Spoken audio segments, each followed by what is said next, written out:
Hey everyone, welcome back to our YouTube channel. We are so happy to have you here today.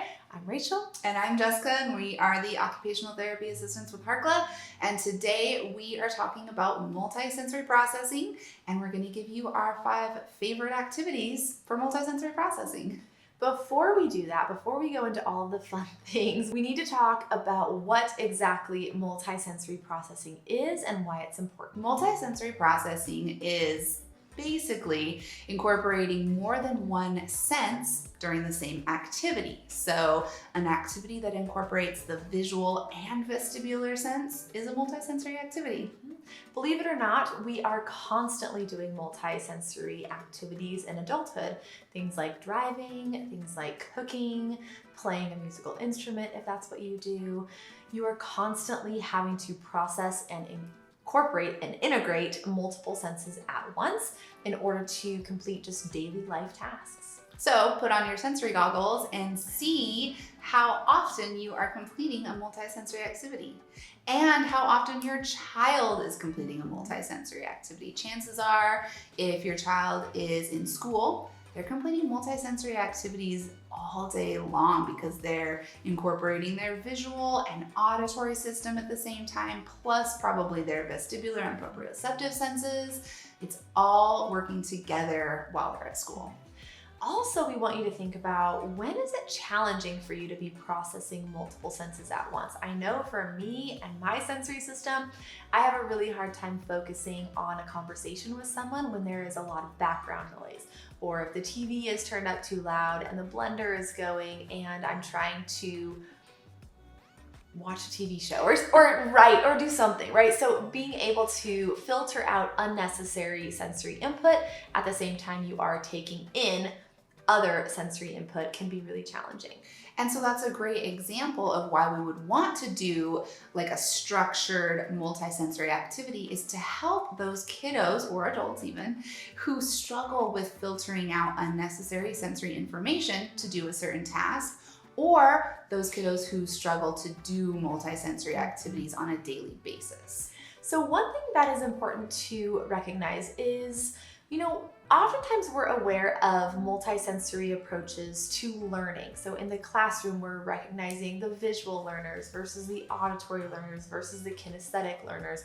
Well, what happens when we incorporate all of those learning styles into the classroom simultaneously? If we have visual instructions, auditory instructions, and movement instructions as well, you're definitely going to be able to recall and process the information that you're learning much easier.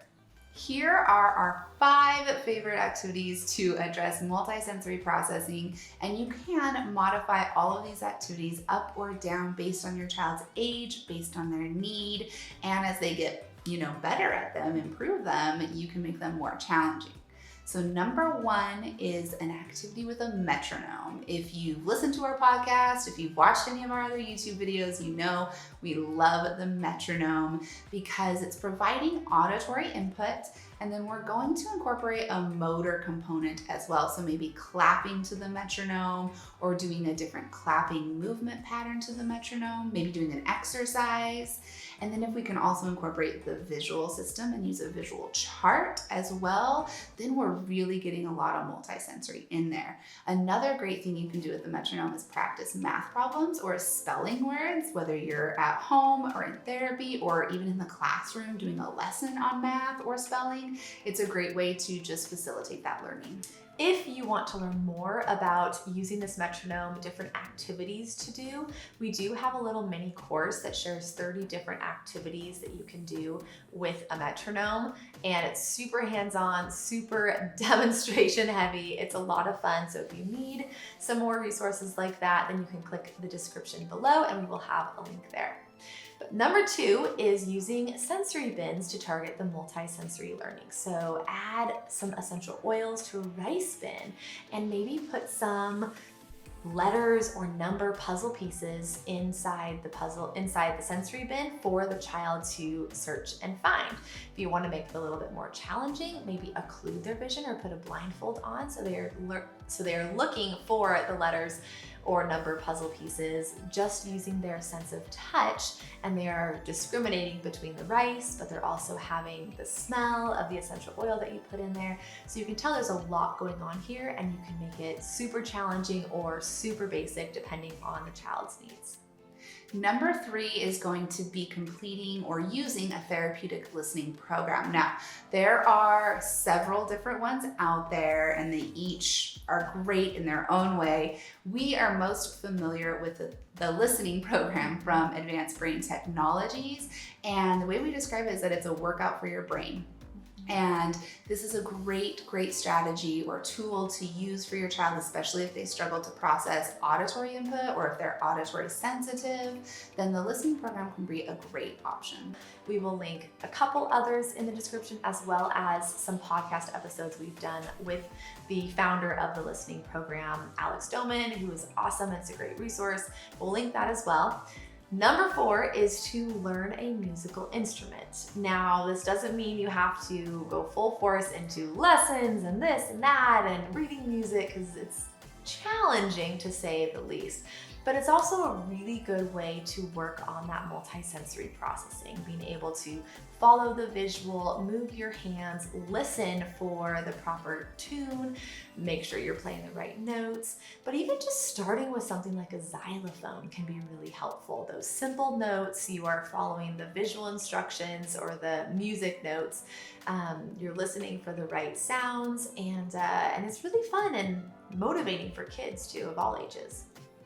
Okay, number 5 is going to be incorporate throwing and catching into other activities. So for younger children who are learning their alphabet, learning how to count, you can play catch, or maybe they're not quite able to catch a ball yet, roll it on the floor while you're sitting and incorporate that into reciting their alphabet or counting.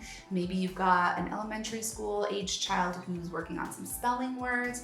Practice those spelling words while playing catch. You can also have them throwing the ball at the wall and catching while they spell, and then also incorporating some math problems into it. It just really helps facilitate that memory component, creates a rhythm, and then you're getting that multisensory with vision and coordination with their arms. Yep. Now, if you want to learn more on this topic, like we said, we have a couple of podcast episodes. We also have some research articles linked in the description below. We also have our multisensory processing course linked in the description, but you can find everything that you need at harkla.co. We would love to hear your thoughts on this topic. If you include multisensory approaches into learning with your children, with your students, with your clients, try some of these activities. Let us know how they go. You can comment in the comment section here. You can also find us on Instagram at Harkla_family, as well as at All Things Sensory Podcast. Take some videos and share them on Instagram with us. We love seeing it. All right, we'll see you next week.